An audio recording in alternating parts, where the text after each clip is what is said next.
Munira Mirza's been an advisor to Boris Johnson for 14 years. Hardly anyone's worked with him longer. She said in a letter of resignation this afternoon she'd pleaded with the Prime Minister to apologise for his repeated attempts to link Keir Starmer with failure to prosecute Jimmy Savile for child sex abuse. She wrote in a resignation letter that when she heard Boris Johnson instead today clarify rather than apologise, it was the final straw.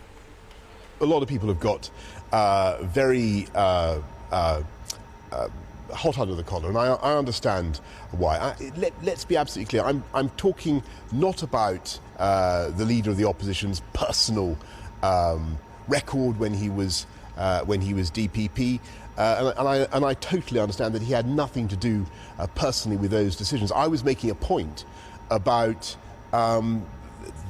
his responsibility for the organisation as a whole. In her resignation letter to Boris Johnson, Munira Mirza says, "You tried to clarify your position today, but despite my urging, you did not apologise for the misleading impression you gave."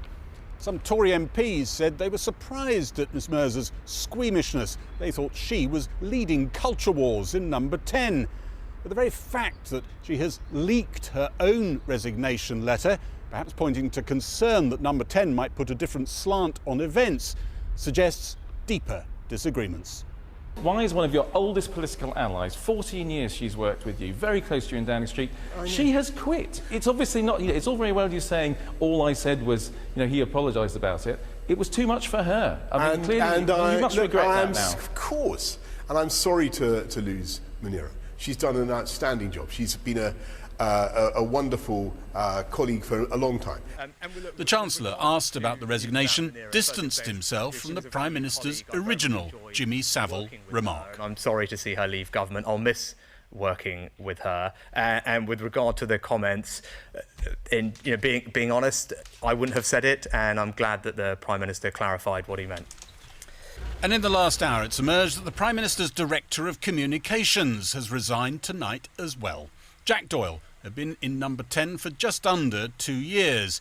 His name had been linked with some of the parties Sue Gray was investigating and which are now part of a police investigation. But his former employer, the Daily Mail, said he'd told friends he'd always planned to leave about now. So a distinction to be made there between these two resignations. Jack Doyle, we know, attended one party, we think attended more than that. He's part of the comms strategy that the Prime Minister has been relying on ever since the whole party story broke, and you have to say that is not one that the textbooks will be putting there as a template, as the Prime Minister's had to sort of change his line all the time. And the Prime Minister did tell MPs on Monday night there would be changes in Number 10. So I think that's what surgeons call non-elective surgery. Munira Mirza is much more difficult for the Prime Minister. She chose to jump. That's elective. And as she jumped, she implied that the Prime Minister, or pretty much stated that the Prime Minister had shown lousy judgment on something. The MPs will be looking at that a bit. I think they'll be looking at the person who's replaced Munira Mirza. Andrew Griffith, the Prime Minister's former PPS and MP, is someone, I must admit, I've talked to quite a lot of 29 intake MPs, Red Wall MPs. I've never seen people take against someone quite so quickly as they have against this former Sky executive, who they feel occupies a different planet. I don't think they'll be looking at that particularly benignly, but maybe what they'll be looking at most is what Rishi Sunak said, distancing himself from the way the Prime Minister behaved in the House of the Commons, using that Jimmy Savile line. Does that show maybe that he's ready?